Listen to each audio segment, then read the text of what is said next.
Welcome to First Do No Harm with Massachusetts Citizens for Life board member and physician Dr. Mark Rollo. This broadcast will focus on medical ethics from a Catholic perspective and address abortion, physician-assisted suicide, contraception, natural family planning, IVF, healthcare proxy, and other topics. Please be advised that this show may not be appropriate for children under 13.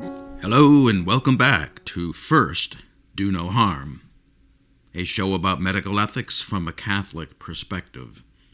I'm Dr. Mark Rollo. Last time I discussed that Massachusetts is in serious jeopardy of becoming the 12th jurisdiction in the United States to legalize assisted suicide. The death lobby uses euphemism to cloak their evil intention. They speak of death with dignity, compassion and choices, medical aid in dying, and end-of-life options. But we already have the ethical end-of-life options of hospice and palliative care that care for people until natural death. Suicide is not dignified for the victim or the society that allows it to happen. It is certainly not dignified for a physician, a healer, to become a killer. Choice is an illusion for the poor, minorities, marginalized, and those with disabilities who will be steered toward suicide by profit-minded insurance companies and deficit-ridden government. True compassion literally means to suffer with, rather than end the life of the suffering patient. As assisted suicide opponent Wesley J. Smith has said, we must not allow pro-assisted suicide activists to euphemize, then euthanize. No one knows the dangers of assisted suicide better than Stephanie Gray Connors, international speaker regarding life issues and author of the recently published book, Start With What? 10 Principles for Thinking About Assisted Suicide. Last time I played part 1 of my interview with Stephanie Gray Connors. Today I will play part 2. And you will hear many inspiring stories of encouragement and hope rather than despair and death. Let us first, as always, begin with prayer. For as stated by the U.S. Catholic bishops, only with prayer that storms the heavens for justice and mercy, prayer that cleanses our hearts and souls, will the culture of death that surrounds us today be replaced with a culture of life. O God, we thank you for the gift of life. We ask you for the grace to never reject that gift, but rather to embrace each moment of life, in spite of, and perhaps because of our suffering.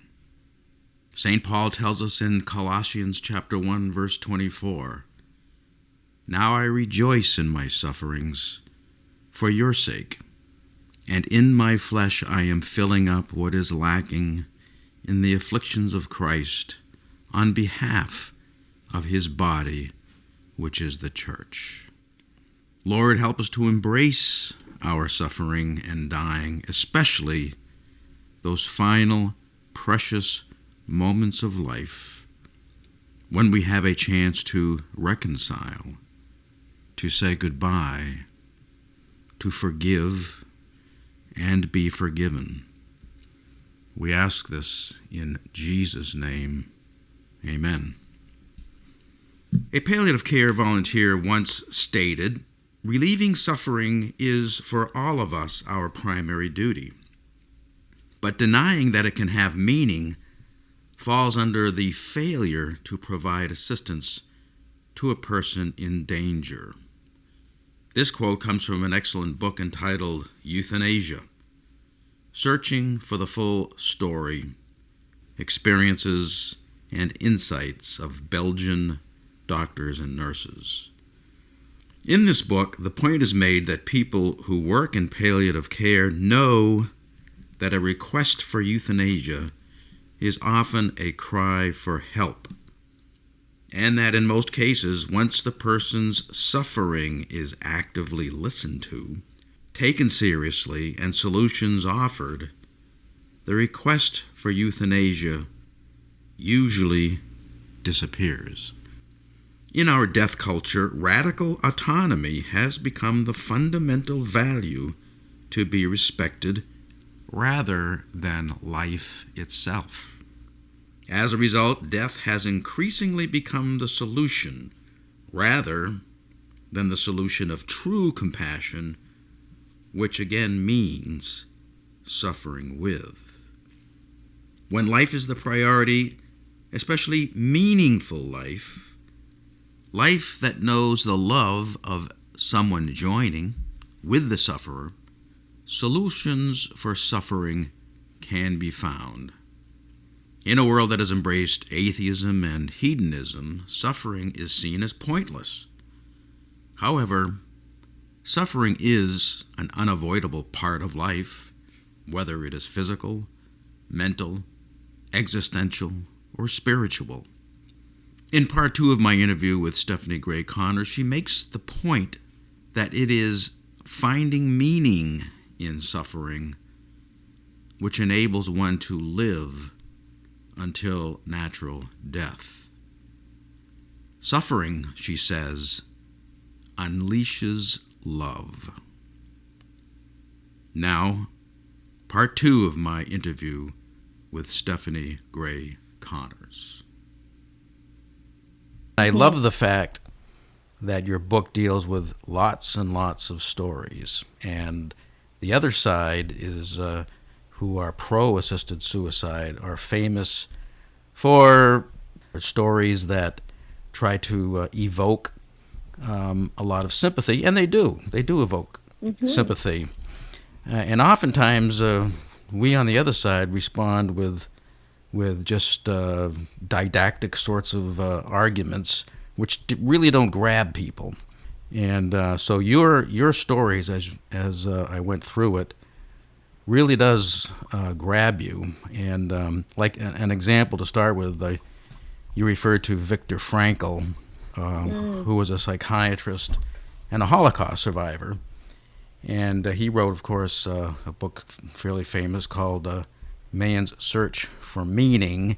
And then you brought an interesting little formula that said D equals S minus M. Could you maybe amplify on that? Yeah, so that's a little mathematical equation that Dr. Frankl came up with to convey the sentence, despair is suffering without meaning. Yes. And so D equals S minus M was to impart the idea that all of us get S. All of us have suffering. If we're human, we will suffer because it's that universal human experience. But his point was we don't have to despair in light of our suffering if we can find meaning directly connected to our suffering. And so to the extent that we find meaning in and through our suffering, then our experience of despair will go down. But if we find little to no meaning in the suffering we face, then our experience of despair will go up.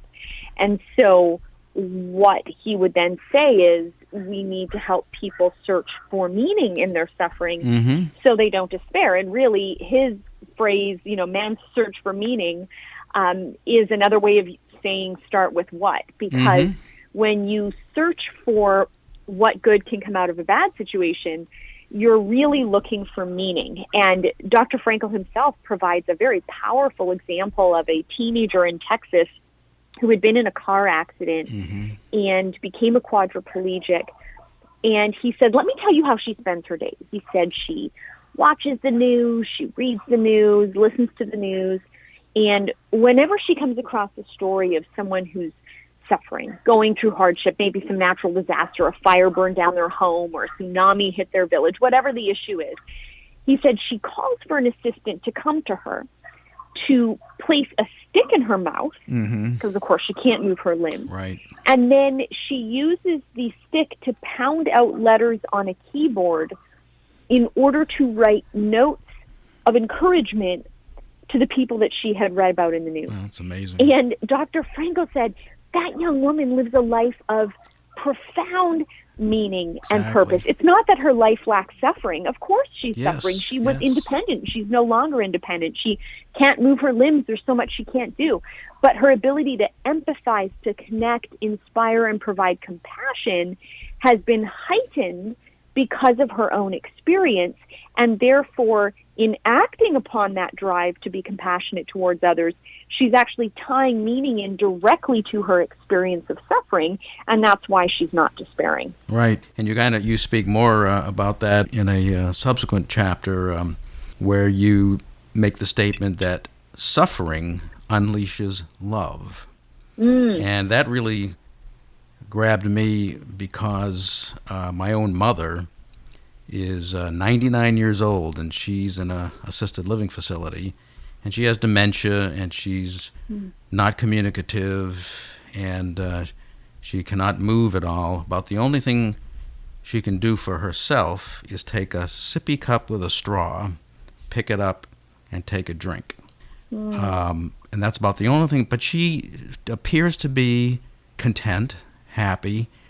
And the other thing is she unleashes so much love from her caretakers who are all around her.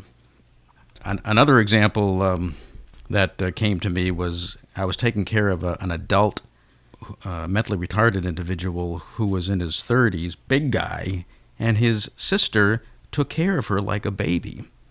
And she was the most amazing, holy woman.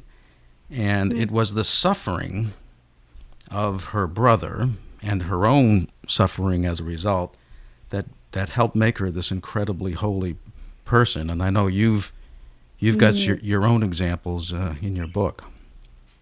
Sure, yeah, but it's the both of those are just very beautiful and very powerful, and that idea that suffering unleashes love, it comes from actually St. John Paul the Great, who in a little letter he wrote called Salvifici Doloris on the Christian meaning of human suffering. It was within that document that he said, suffering unleashes love, and in a sense, man owes to suffering the love that comes as a result. And if you think about it, St. Thomas Aquinas defined love as willing the other's good. Yep. And, if we were to ask someone, when do we step outside of ourselves, our self-centered world, and think about the other and help the other? And isn't it often when we identify another who is in need, who is vulnerable or who is weak? Maybe it's a child, maybe it's an elderly person. Whoever it is, it's usually need that causes us to step outside of ourselves and aid another. Well, when someone is disabled, when they're elderly, when they're sick, then that suffering they're experiencing is an incredible opportunity for us to step outside of ourselves. That's right. And lighten the load of what they're experiencing. Right. I'll often, when wanting to impart this point to people, use a simple little thought experiment and say, imagine you see an elderly woman walking down the road with a lot of groceries, and they look really heavy. She's walking slowly, and it looks like she might even trip. And I ask people when I present this thought experiment to them, is your first thought upon observing this woman, oh my goodness, look at that old lady, she's such a burden? Or is your first thought, oh wow, look at those groceries, those look heavy. That looks like a burden. And of course, everyone immediately recognizes it's the second thought that comes to their mind. So then I say, okay, now what do you do in response to that thought? You cross the road, you approach the woman, and you say, hi, that looks really heavy. Can I take some of your bags for you? Would you like to hold on to my elbow? Could I walk you to your home? And when we identify the burden not as the individual, but with what she's been saddled with, namely these groceries, our immediate desire and inclination is to want to alleviate her burden, is to lighten her load. In a sense, that, minor experience of suffering, one could say, in carrying those heavy groceries, is an opportunity for us to unleash our love. Right. So we need to look at age, getting older or disability or sickness like those groceries. Someone has been saddled with that burden, and that's very heavy. But the sick person, the elderly person, the disabled person, they are not the burden. It's their disease and so forth that is the burden. And so when we love people, we should want to lighten the load and look at how we can help them and make their lives better. Right. That's why I get so offended when I see these euphemisms like death with dignity, with the thought that, as you bring out in the book, what is dignity? And is somebody being dependent? Does that make them undignified? Is someone lacking control of their bodily functions? Does that, which can create some embarrassment, does that make a person undignified? And how would you bring that out some more? Yeah. So that's, when we hear those who support assisted suicide talking about a death with dignity, it's inherently implying that if you don't choose assisted suicide and therefore you die naturally with, maybe soiling yourselves or drooling or needing the aid of another, that somehow you've lost dignity. And so the point that I try to get across is dignity is something that we have by virtue of who we are as members of the human family. As people of faith, we would say as individuals who bear the image of God Almighty. Yes. And therefore, no matter what happens to us, as our body decays, as it breaks down, as we become very needy, we don't lose our dignity. And in fact, the response of others is an opportunity to affirm the dignity that is there, even as external parts of us seem to be fading away.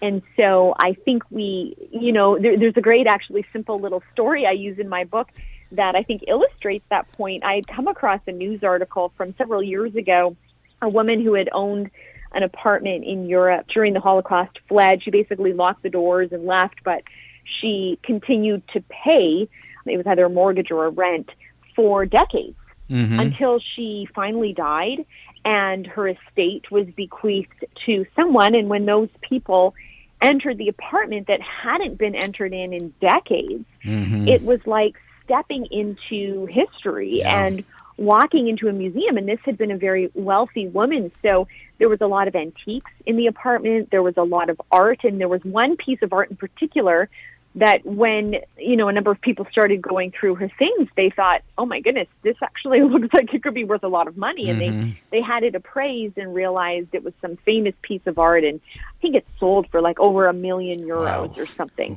Wow. But I bring it up because when her apartment was entered, because it had been untouched literally for decades, it was dirty, right? You have cobwebs, there was dust. And so this piece of art that ultimately sold for great money needed to have the dust wiped off. It needed to have the cobwebs removed. It needed to be, restored. But it wasn't like people looked at it and said that isn't valuable because there's dust on it.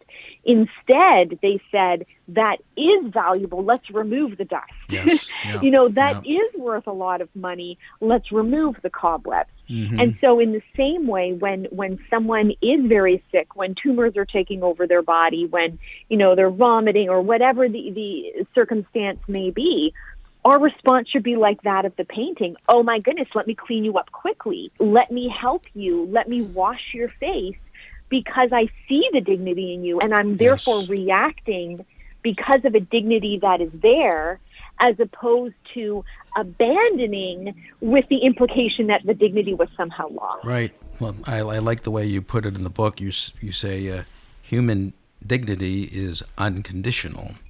That there's dignity there just because you're human. But a lot of people list that as one of the top reasons why they want to kill themselves. And when we allow that, when we legalize it, we're basically agreeing with them, saying, yeah, you don't have any dignity anymore. And, we feed the false narrative. Yeah. And you mentioned this in your book. The other thing that I love about what you mentioned is in Chapter 8, I think it was, you said, some of the best things in life come when we release control. And it reminded me of a poll that was done just last year in Oregon. And they asked for reasons why people kill themselves. And the death lobby likes to say, well, You want to have a peaceful death. You don't want to have any pain. Well, actually, pain control is low on the list, and it's loss of autonomy, loss of dignity, being a burden. Those are some of the main things that people list, and a lot of it gets back to control. And you say some of the best things in life happen when we release control. Mm-hmm. And you had a lot of good examples about that. Mm-hmm. You know, that chapter really, in a sense, I got insight from it because of my own struggle with control. I'm a very much kind of type A person who likes to be in control and have all her ducks in a row. Yep. And that's not always bad. You know, a lot of people get things done with that type of attitude and disposition. But we always have to be aware any good trait we have can very easily be tipped over into a negative thing. And certainly, while some degree of control can be acceptable, there can be inordinate desire to control. And when we become controlling and control freaks, it can cause problems for us. It can cause problems for others. And it's important to realize that, as I point out in that chapter, look, we all accept, whether religious or not, that no human is perfect. We're all fallible. We're also not prophets who can see into the future. So when we become obsessive with control and about control, it's as though we think we know best and that we know the future. Right. But those two things are actually false. Yeah. And so by releasing control, taking our grasping, tightly clutched, hands around something and just letting go and being more in a receptive position, the unknown can be scary, but it can actually be very freeing. And so what I do is I compare and contrast two stories of people, one where an individual was very much in control and one where someone wasn't. The first individual, many people may be familiar with her name, Brittany Maynard, was a young married woman who very sadly developed a rare form of brain cancer and had a tumor growing, and she was understandably afraid of how this tumor would develop and what it would do to her and the physical consequences and the suffering she would go through, natural human reactions. But sadly, her response to those reactions was to choose the wrong path, and that was a path of obsessive control where she and her husband moved from California, where they couldn't access assisted suicide, in order to go to Oregon where they could access it, because she talked about how she wanted to die on her terms, on her timeline, in her way. And so she was very public about her story, and her death was ultimately very publicized when she posted the day she chose to kill herself, on Facebook about how that was the day she was taking the pills. And the idea was that had she not done what she did, guaranteed it would have been miserable. And we actually can't prove that because she never lived out the rest of her natural days. So what I do is I contrast her story with that of a young boy from Maryland by the name of Matty Stepanek.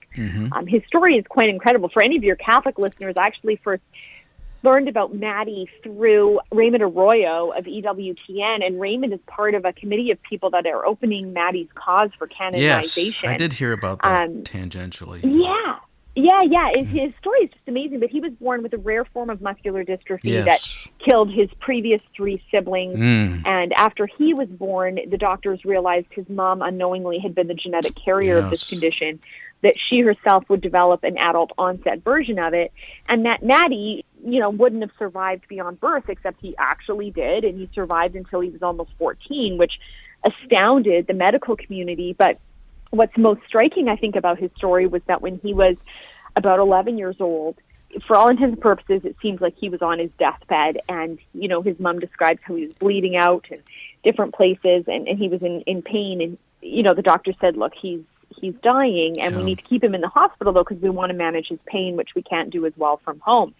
But Matty he was a very spiritual child from the time he was very young, and he had this deep conviction that he had a special mission from God to proclaim a message of peace, and he was convinced that he wasn't dying, even though every indicator physically was that he was near the end. And someone, being a devout Catholic, someone had given him a relic from then Blessed Andre Bessette, who eventually was canonized a Canadian saint, Saint Andre Bessette, but at the time he wasn't a saint. Matty had this relic, and so he held the relic to his chest, where he was experiencing a lot of bleeding and scabbing in his lungs, and he held it to his chest and he said, "Brother Andre, you need a miracle to be a saint, and I need a miracle to finish my mission." Wow. And that's amazing. No joke, the bleeding stopped. That's amazing. And then the doctor said, "Oh, this is actually what's going to happen, is it's scabbing over, but then it'll burst open and this will be the end." But Maddie was like, "No, I believe I've been healed." Well, he was right, and not healed for life, but that so began the next, almost as Raymond Arroyo describes it, the 3 years of his public ministry, almost Incredible. like Christ. Yeah. In that Maddie befriended Oprah Winfrey. He was on her show multiple times and therefore was able to proclaim such a beautiful message to millions of people around the world through that program. He was on Larry King Live. He befriended former U.S. President Jimmy Carter, who ended up giving the eulogy at his funeral. Wow. And his poetry that he'd been writing from the time he was a young boy, his poetry was published in several books that became New York Times bestsellers. And I use his story to make the point to people that the people who support assisted suicide in the face of suffering would have looked at him when he was 11 years old and, quote unquote, on his deathbed and said, "What is the point of continuing on? Yeah. Why not just end his life now? Yeah. Why suffer for a few more hours or a few more days or a few more weeks?" But the reality is, it wasn't just hours, days, or weeks that he had left. It was actually years, and the most fruitful years of his life were what were before him. And had he taken control the way Brittany Maynard did, the world never would have known about Maddie Stepanek and the very life-giving message he had. This concludes part 2 of my interview with Stephanie Gray Connors. Next time you will hear the third and final part of the interview, in which you will hear more amazing examples of how suffering unleashes love, which in turn unleashes life. I again invite you to go to Stephanie Gray Connors' website, loveunleasheslife.com, where you can order her book, Start With What? 10 Principles for Thinking About Assisted Suicide. I would also like to remind you that the Massachusetts legislature is considering another assisted suicide bill, euphemistically called end-of-life options. Please call your state representative and senator today at 617-722-2000. Tell them we already have end-of-life options of hospice and palliative care. Tell them you want your doctor to continue to be a healer and comforter, not a killer. Until next time, remember, we should always treat life with care and respect, and at the very least, we should first do no harm. Thank you for tuning in to First Do No Harm. Dr. Rollo welcomes your questions and comments. You may contact him at markrollo978@gmail.com. That's MARKROLLO978@gmail.com. Thank you, and until next week, remember, first, do no harm.